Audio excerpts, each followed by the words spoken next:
Alright guys, once again, Schlage Deadbolt Residential lock. Today we will be showing you how to rekey this lock. You don't have to be a locksmith.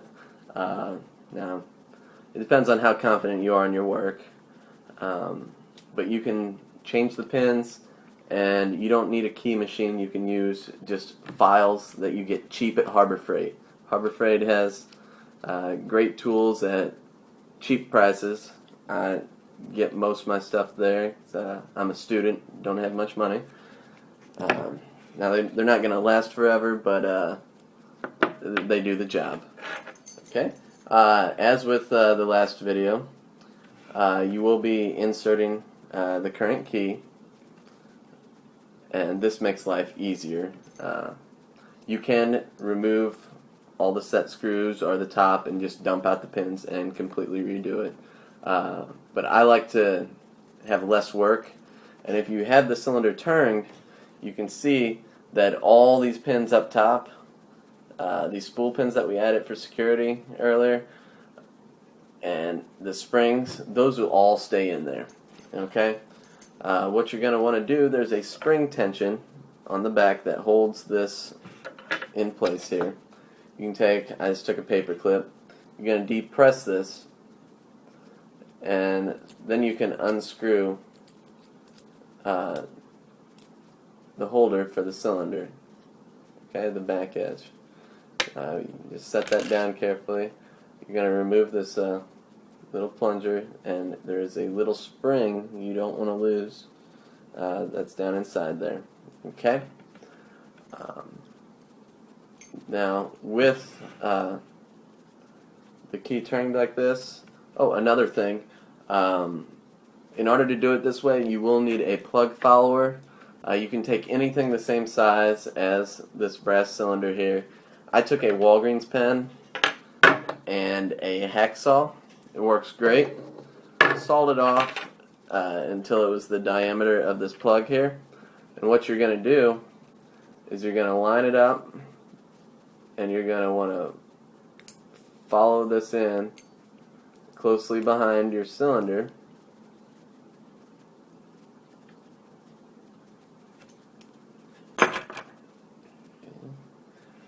And what that does is takes the place of the cylinder now and holds all those spools and springs where they need to be. Saves us a lot of time later. Okay?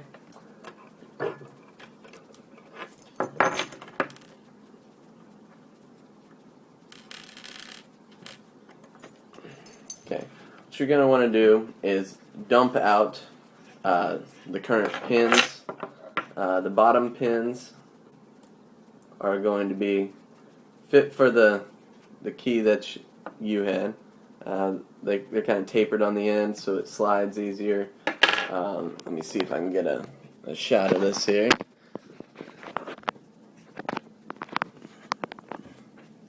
Okay.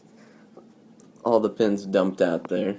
And you're going to want to have some spare pins. You can buy little pinning kits on eBay, and they're super cheap.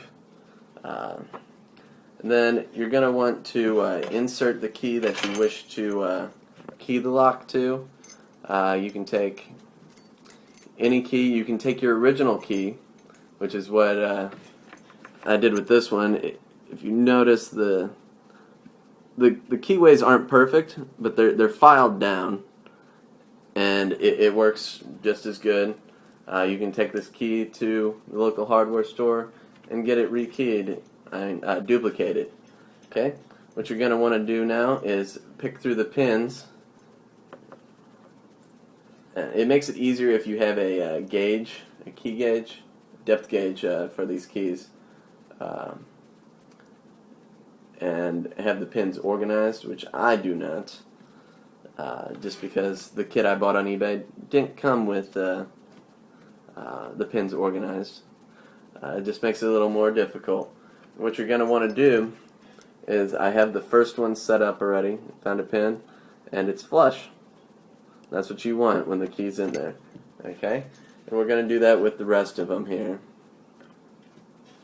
Yeah, it may take a minute, like I said, if you don't have your keys already set up. This is great. It could be a prank on your roommate. You could even master key a lock by adding 2 separate shear lines. So what you would do in that case is you're going to insert the one key with the higher cuts, and get that shear line lined up, and then you can insert another one with lower cuts on it, and you can add little shim pieces.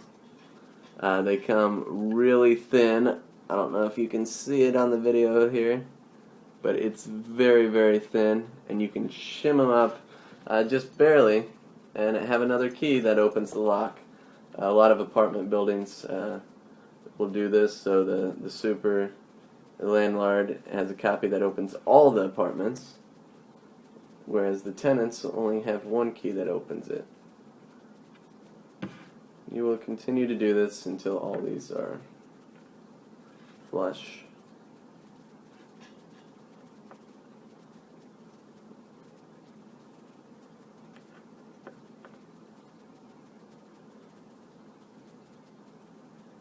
Tweezers makes your life easier on this part. You are working with, even with tweezers, I'm dropping it here. Working with small parts. They're kind of hard to hold on to.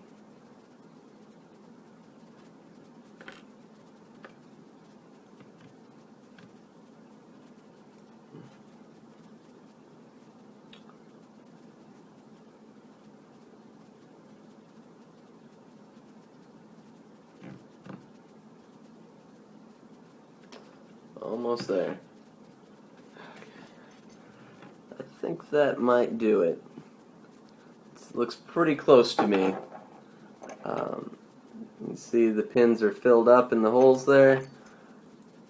Turn it around to where I cut it apart there, and it lines up with the key and everything's flush.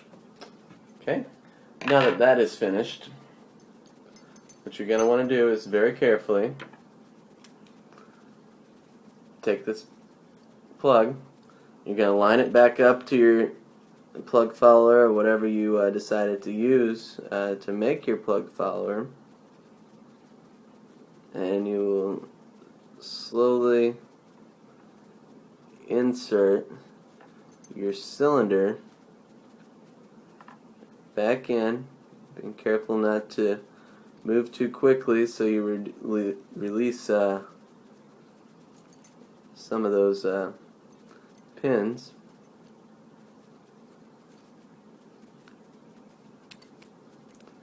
Okay. Remove your plug follower. Okay.